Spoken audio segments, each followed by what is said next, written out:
What's up, everybody? It's Luke James, not the singer. If you're looking to get your music reviewed, you can hit up this email that's right here. But today, I'm going to hit you up with my thoughts and opinions on this Kanye West album called Ye. Now, Kanye, of course, has been making everybody talk because of his erratic behavior on Twitter and TMZ, and I think a lot of us were very curious to hear what he'd be getting into on this project. Is he going to explain to us why he's saying and doing all this shit, or is he going to leave us in the dark? Yep, you guessed it, you get a little bit of both, because this is only a little over 20 minutes, and the name of Kanye's game has always been chaos. You don't always know what you're going to get from him, and he seems to fly by the seat of his pants. Even this album cover was just shot very recently, right before he released it, so that kind of gives you an idea of how Kanye works. Now, I was actually kind of worried about what we were going to get here because the first song starts off with a spoken word piece and very minimalistic production, so that was kind of a drab way to kick things off. Just that first little bit, I was kind of sitting there waiting, like, where's he going to go with this? However, the beat does come into full effect. You're getting some sporadic screams as well as bass and drums, and a rapped verse on the second half, so it's not all spoken word, and that made me feel a little bit better. However, I do like the concept and idea of this track. It's all about duality and just our inner nature, how we have these dark thoughts that are beside the beautiful, bright thoughts. He even goes in on this track about thinking about murdering someone he loves, and I felt like you could take that a lot of different ways. Either him thinking about actually murdering someone he loves, or maybe killing off parts of himself, or even himself, because throughout this project you do hear a little bit about his struggles with pill addiction, and even bipolarism, because you can see that right on the cover, and some of these songs cover these topics. So Kanye does have a lot of shit going on, and in the end, that was a pretty cool track. I wouldn't say it's one of my favorites. It doesn't really have a vibe that I'd come back to a lot, but it is cool. I like how he sort of explains some issues going on with himself, and, you know, he kind of gets you thinking. That was kind of a cool idea. So if there is anything I like about this project, it's that Kanye does let us into the labyrinth of his mind, which is definitely labyrinth, man. The shit is crooked and all over the damn place. Might even be a minotaur running around in there. I don't know, but he lets you into that, and even into his world. On I Wouldn't Leave You, this is a track that really deals with his dumbass comments about slavery and how it had an effect on his own marriage. He brings up how Kim was actually calling him up, just stressed the fuck out, worried that they were going to lose everything because he was making an ass of himself. So on this track, it does seem like Kanye's aware of his messaging and how he needs to work on that delivery, but he's not quite there all the way yet because, like I said, man, he tends to fly by the seat of his pants. This track also has some very nice production on it. It actually reminds me of that classic Kanye. You're getting some light drums and piano. And I also like that chorus that comes in after the second verse. You're getting a blend from various artists, and I just thought that was some of the best vocal performances on this project. So this track was easily one of my favorites. Now, Wouldn't Leave You was followed up by the track called No Mistakes. This is another one that has that classic Kanye feel with light piano and some vocals from Uncle Charlie. And here Kanye very briefly touches on his drug addiction as well as his financial struggles. Now, he doesn't go too deep on this track, and that's something that I will say about some of the verses here. Some of them aren't really outlined too well. You are getting some filler bars and spots, and also some cringe-ass bars, man. The most glaring example of this comes on All Mine, which is easily the worst track on the album. I didn't really care for the beat, it's just this dull 808 affair where you're getting some high-pitched breathy vocals from Valley or Valet. I don't know who that is, but I wasn't a big fan of that part. And the dumpster juice bars I'm talking about are, let me hit it raw like fuck the outcome. None of us would be here without come. That one just actually made the hair on my neck stand up. That shit was real cringy. And I love your titties because they prove I can focus on two things at once. Now, I understand these are just silly bars. Obviously, you're not supposed to take them that seriously, but this track really paled in comparison to the rest of the project.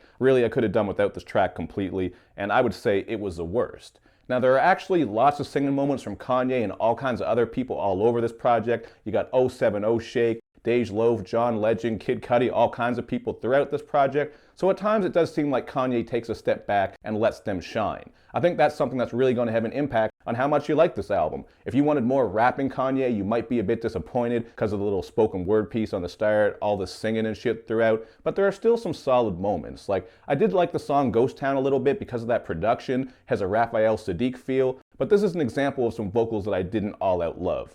Kid Cudi is always hit and miss for me, and on this track he's just sort of wailing nasally, so I wasn't a fan of that. And then you got Kanye just singing off key. Of course, I understand what the defense for this track is. It's supposed to be raw, man. It's the emotion. That's what, that's what it's supposed to be about. You're supposed to get that feeling. And I completely understand that. Sometimes I like tracks that convey that and get that message across with the vocals because they're not pure. Sometimes vocals are overproduced and just so clean that it's boring. I totally get it. I'm with you guys. But this was an example where I didn't really like that. And I think a lot of that has to do with that beat, man. I just love that beat. Imagine if you actually had like Raphael Sadiq or Georgia Smith or Sampha or Daniel Caesar or someone with great vocals coming on there. Even John Legend on the start of it really didn't sound like himself. He had a bit of a different style there. I mean, it wasn't all out trash, but it was kind of weird to me. So myself, I just tend to prefer rapping Kanye, and that's why I like the song Yikes. I really appreciate how he's using that juvenile ha flow, and isn't it crazy to think how that flow is getting used so often still? I mean, that shit came out in 1998, people love to clown Cash Money and Juvenile, but they have been emulated and borrowed from a lot over the years, man. Just about as much as 3 6 Mafia, so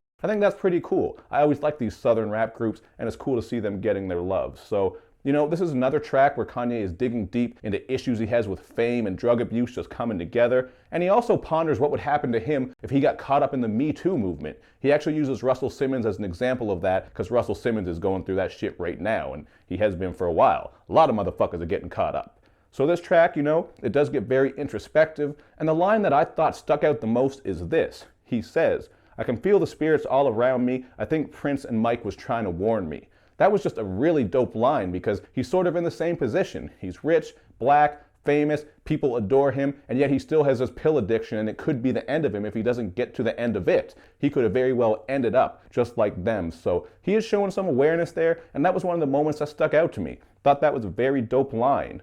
But lastly, we have the song called Violent Crimes, and this is really getting a lot of people up in arms. Now this is another beat that's very simple, just some light organ, doesn't really go anywhere or, you know, convey too much to me. It's kind of nice and smooth, but doesn't make me want to come back to it a whole lot. But the idea that's pissing people off here is how you don't respect women until you have a daughter. He says that niggas are savages and players and pimps until they have a daughter and really learn about women, just how to nurture them and not fuck them up. But that's not really an excuse, you know what I mean? I understand what he's trying to say. Having kids is going to change the way you think in a multitude of ways, but it shouldn't, you know, you should know how to respect people and treat them decently without having kids. So I get why people are kind of upset with that message. People get upset over everything. I'm sure some people are taking it too far, but they do have a bit of a point. Myself, as a father, I can understand what he's trying to say. Kids just change you and open your mind up. So, you know, it was kind of cool, but some of the bars on this do back up what other people are complaining about. Like when he says he hopes his daughter just does piano and karate and not yoga and Pilates because he's worried if she has curves, all these guys are going to be after her. He doesn't want her to go through that. And I get it, man. As a father, you have a lot of worries about your daughter, but you got to let your daughter be herself and find her own way while you teach her and give her the best advice you can.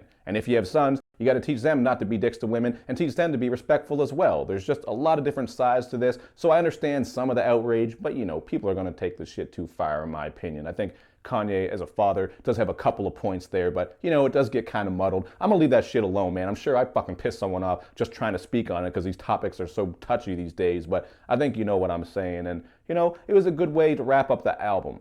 But overall, I kind of left this album not wanting to come back to it a whole lot. As one listen, I thought it was very nice. It was pretty cohesive and smooth, a lot of minimalistic production and nice stuff going on. But there weren't a lot of crazy high moments to me. Like, I didn't get one gas face. I didn't lean back in my chair losing my mind. Throughout this whole shit, man, it was just a pretty good album. I think it's slightly better than The Life of Pablo just because it's shorter and a bit more cohesive. But even still, man, I'm going to go with a 3 out of 5 here. This is a stronger 3 than The Life of Pablo, which was really probably closer to a 2.5 now that I look back. But this one is pretty good, man. I like that Kanye did touch on some of the things he's going through. I just wish I got some more wow moments out of this. You know what I mean? I wasn't thrown out of my seat. I wish the production had a bit more oomph to it in spots, but you know, that's just my opinion, man. It's a Kanye West album. A lot of people are going to praise this as the greatest shit on earth. I'm already seeing people call it a classic because, you know, it's Kanye. That's what you're going to get. But I still think this is on the bottom tier of his discography. He has plenty of other projects I like more than this, probably 4 or 5. But you can let me know what you think in the comments section, man.